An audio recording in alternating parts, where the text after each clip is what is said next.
are from Group G1D and today we will be presenting on Integrated Design Project for Acetone Production. Let's start with a quick introduction. My name is Irdina binti Marzuki and my student ID is 220-11041. Now, I will pass it to my team members. Hello, my name is Andi Ashraaf bin Saripuddin. My student ID is 22010993. Hi, my name is Darwish Aiman bin Norizan. Student ID 220111069.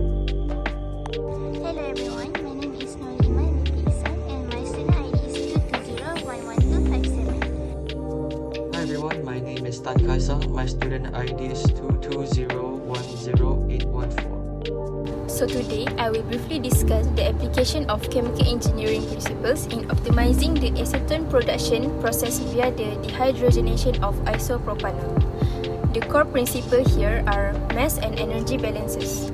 Mass balance ensure that the input of isopropyl alcohol matches the output of acetone and hydrogen gas, which maximizing raw material efficiency. Energy balance, on the other hand, tracks energy inputs and outputs to identify losses such as heat dissipation and improve overall process efficiency. The process involves two key unit operations, which is the reactor column where isopropanol is catalytically converted into acetone and hydrogen, and the distillation column where the products are separated. By calculating mass and energy balances, we establish critical operating parameters like product flow rate and heat transfer requirements. Next, I will discuss the role of fluid mechanics in the safe and efficient production of acetone. Fluid mechanics is critical in designing systems for fluid motion, pressure control, and energy optimization throughout the process.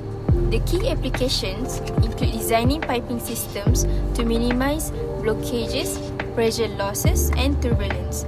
For example, selecting appropriate pipe diameters, fittings, and flow rates ensures smooth operation. Fluid mechanics also helps calculate pressure drops across pipelines and equipment, ensuring pumps function efficiently. Additionally, it optimizes storage and transfer processes such as tank sizing and filling rates while minimizing mechanical impact.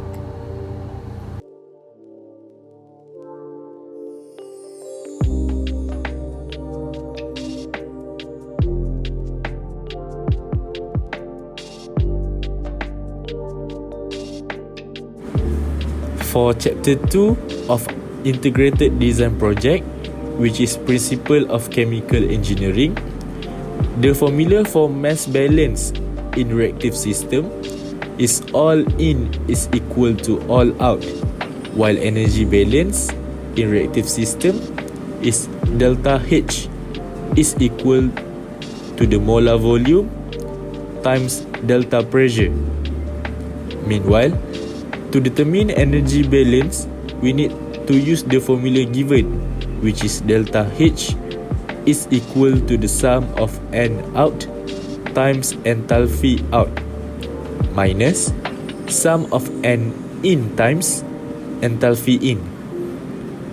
Therefore, the energy balance Q is equal to the delta H.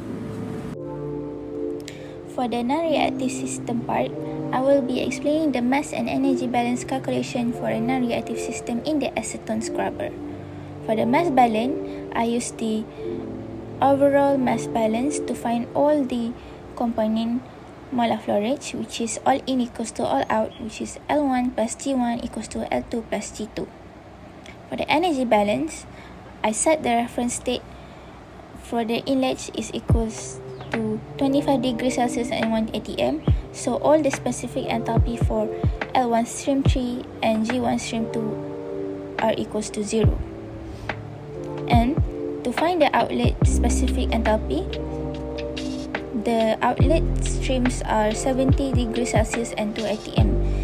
In order to find that, I have to bring up the pressure, which is specific heat enthalpy is equals to molar volume multiplied by changes of pressure. And then I have to bring up the temperature, which is equals to E plus BT plus CT squared plus D3 cubed.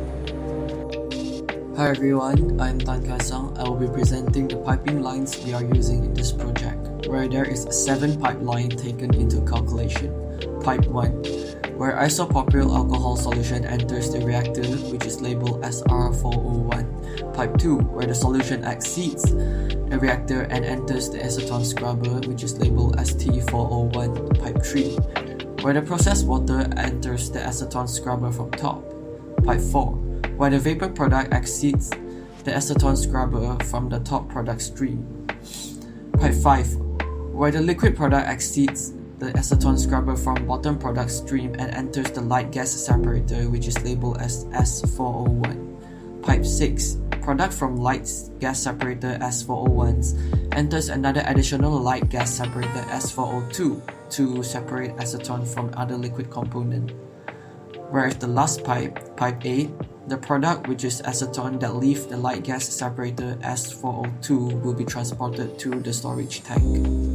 Next, we'll move on to the pressure drop calculation, whereas in pipe 1, the pressure drop is calculated to be negative 105.47 kilopascal, where in pipe 2, the pressure drop is calculated to be negative 0.17064 kilopascal, whereas in pipe 3, the pressure drop is calculated to be 21.55 times 10 to the power of negative 3 kilopascal, whereas in pipe 4, the pressure drop is calculated to be negative 2.244 times 10 to the power of 3 kilopascal, whereas in pipe 5, the pressure drop is calculated to be negative 19.368 kilopascal.